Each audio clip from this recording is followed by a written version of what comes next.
ஒரு உண்டை எடுத்து நல்லா அழகாக ஊற்றிட்டேன். கொஞ்சம் நம்ம எண்ணெய் தடவிக்கலாம். எண்ணெய் சேர்த்து நல்லா இதை அப்ளை பண்ணிக்கலாம். ஒரு சின்ன இதை எடுத்துகிட்டு இப்படி சும்மா மெலிசாக கோடு போட்டுக்கலாம். செஞ்சுட்டு எல்லாத்தையும் நம்ம இதை ஒன்று சேர்த்துக்கலாம். இப்படி செஞ்சுட்டு அழகாக பாருங்கள், இப்படி செய்ய நீட்டாக வரும். அது நீட்டாக செஞ்சுட்டு அப்படியே இதை அழகாக இப்படி ஊற்றிக்க வேண்டியது. ஊற்றி அப்படி வச்சுட்டு பருப்பை தட்டை நீட்டாக வருதுன்னு சார் எவ்வளோ நீட்டாக வருதுங்களா, அப்படியே இதை ஊற்றிட வேண்டியதான். அப்படி இதே போல் நம்ம எல்லாத்தையும் செஞ்சுக்கலாம். அழகாக அதை ஊற்றிட்டோம். ஊட்டினதை அப்படியே எடுத்து கொஞ்சம் எண்ணெய் தடவிக்கலாம், எண்ணெய் ஊற்றிக்கலாம். அப்படியே வேகட்டும், திருப்பி போட்டுக்கலாம். பாருங்கள் என்ன அழகாக வந்துச்சுல்ல, லேயராக அழகாக இருக்குது, லேயராக இருக்குது. அப்படியே எடுத்து வச்சுப்போம். பாருங்கள் எப்படி நம்ம அழகாக வெட்டிட்டு நம்ம கொத்துக்கரோட செஞ்சுக்கலாம். திட்டமாக கொஞ்சம் எண்ணெய் எடுத்துக்கலாம். நம்ம பொடியாக நறுக்கின பூண்டு சேர்த்துக்கலாம், பொடியாக நறுக்கின இஞ்சி சேர்த்துக்கலாம். இஞ்சி பூண்டு அழகாக நம்ம போட்டு பொரிச்சிடலாம். சைஸு 3 வெங்காயத்தை வெட்டி போடும். பெருசாக இருந்தால் 2 எடுத்துங்க. சைஸ் வெங்காயமாக இருந்தால் 2, மீடியம் சைஸாக இருந்தால் ஒரு 3 வெங்காயத்தை நான் பொடியாக நறுக்கி இதில் சேர்த்துக்கிறேன். நல்லா போட்டு வதக்கிக்கலாம். ஒரு பெரிய சைஸு தக்காளி பழத்தை நான் சேர்த்துக்கிறேன். வெங்காயம் தக்காளி சேர்த்து வதக்கிக்கிறேன். இதுக்கு பச்சை மிளகாய் சேர்த்துங்க, பொடிசாக நறுக்கி சேர்த்துங்க. நான் 2 கீழே சேர்த்துக்கிறேன். கொஞ்சம் புதினா கொத்தமல்லி பொடியாக நறுக்கி சேர்த்துக்கோங்க.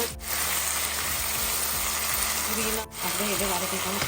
கத்திரிக்காய் ஒரு கிரீன் கலர் கேப்சிகம் கொஞ்சம் நான் சேர்த்துக்கிறேன். ஒரு பெரிய சைஸு குடை மிளகாய் வெட்டி சேர்த்துக்கிறேன். ஒரு குடை மிளகாய் வெட்டி நம்ம இதை சேர்த்துக்கிறேன். அதை வதக்கிக்கிறோம். 1 ஸ்பூன் மஞ்சள் சேர்த்துக்கலாம். 1 ஸ்பூன் மிளகாய் தூள் ஒரு 1/4 ஸ்பூன் சேர்த்துக்கிறேன். கரம் மசாலா தூள் 1 ஸ்பூன் சேர்த்துக்கிறேன். மிளகாய் தூள், மஞ்சள் தூள், கரம் மசாலா தூள் சேர்த்துட்டு இதை அழகாக செஞ்சுக்கலாம். அப்படியே கைவிடாத ஒரு 2 நிமிஷம் இதிலே வதக்குவோம். நம்ம ஏன்னா ஒரு தக்காளி பழம் சேர்த்துக்கிறோம். அந்த தக்காளி பழத்தை தண்ணி விடும், அந்த தண்ணியிலே சேர்த்துக்கலாம். தண்ணி எல்லாம் எக்ஸ்ட்ரா சேர்க்க தேவையில்ல. தண்ணி வேணும் லைட்டாக தெளிச்சிக்கிங்க.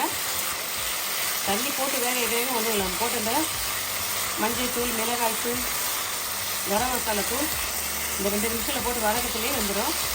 மிதமான சூட்டில் அப்படியே இதை வதக்குவோம். பாருங்கள், அனல் அதிகம் வைக்கல, கம்மியான அனல்லே அழகாக பாருங்கள் எல்லாமே அழகாக வதங்கி வருது. தக்காளி வெங்காயம் போட்ட இடத்துல நம்ம போட்ட அந்த ஒரு பச்சை கலர் குடை மிளகாய் அந்த கேப்சிகம் போட்ட இடத்துல நல்லா அழகாக வதங்கிடுது. இங்கே பாருங்கள், கொஞ்சம் ஸ்ப்ரிங் ஆனியன் சேர்த்துக்கிறேன். ஸ்ப்ரிங் ஆனியன் சேர்த்து அழகாக இதை கலந்துக்கலாம். உப்பு காரம் பார்த்துங்க, உப்பு காரம் உப்புப்படி சேர்த்துங்க. 6 முட்டை எடுத்து வச்சுக்கிறேன். முட்டையை நம்ம இதில் சேர்த்துக்கலாம். அழகாக கிண்டிக்கலாம். முட்டையை சேர்த்துட்டு நம்ம அழகாக இதை கிண்டிக்கலாம். முட்டை இதுவினால அப்படி குழன்னு இருக்குது, நல்லா ஒன்றும் வேகலை. 5 பரோட்டா கிட்ட 5-6 பரோட்டா கிட்ட நான் பொடிசாக வெட்டி வச்சுக்கிறேன். வெட்டினத்தை எடுத்து நம்ம இப்பயே போட்டுடலாம். அது ஃபுல்லாக அந்த முட்டை ஃபுல்லுமே வெந்துட்டு பிறகு போட்டால் சரி வராது. பாதி முட்டை வந்து அப்படியே கொலன்னு இருக்குது பாருங்கள். இந்த நேரத்தில் தான் அந்த முட்டையெல்லாம் இந்த ரொட்டியில் ஒட்டிக்கிட்டு நல்லாயிருக்கும்.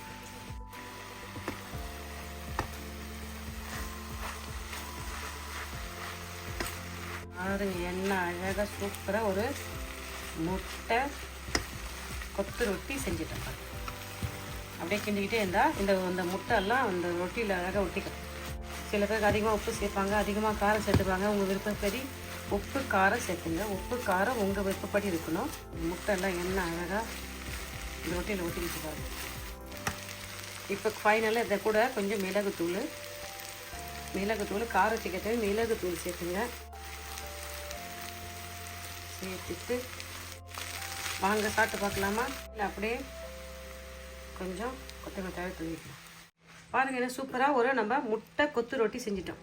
என்னங்க சாப்பிட்டு பாருங்கள், நம்ம போட்ட எல்லா மசாலும் சேர்ந்து என்ன சூப்பராக ஒரு முட்டை கொத்து ரொட்டி செஞ்சிட்டோம். பாருங்கள் என்ன ஈஸியான முறையில் வீட்டில் இருக்கிற பொருளை வச்சு நம்ம என்ன அழகாக ஒரு முட்டை கொத்து ரொட்டி செஞ்சிட்டோம். பாருங்கள் எல்லா பொருளும் போட்ட பொருளெல்லாம் என்ன அழகாக சேர்ந்து பாருங்கள். முட்டையெல்லாம் வெந்து என்ன அழகாக இருக்குது. சாப்பிட்டு பார்த்து சொல்லுங்கள். உப்பு காரம் டேஸ்ட்டு இந்த பக்குவம் எல்லாம் எப்படி இருக்குதுன்னு சொல்லுங்கள். இந்த வீடியோ ரொம்ப யூஸ்ஃபுல்லாக நினைக்கிறேன்.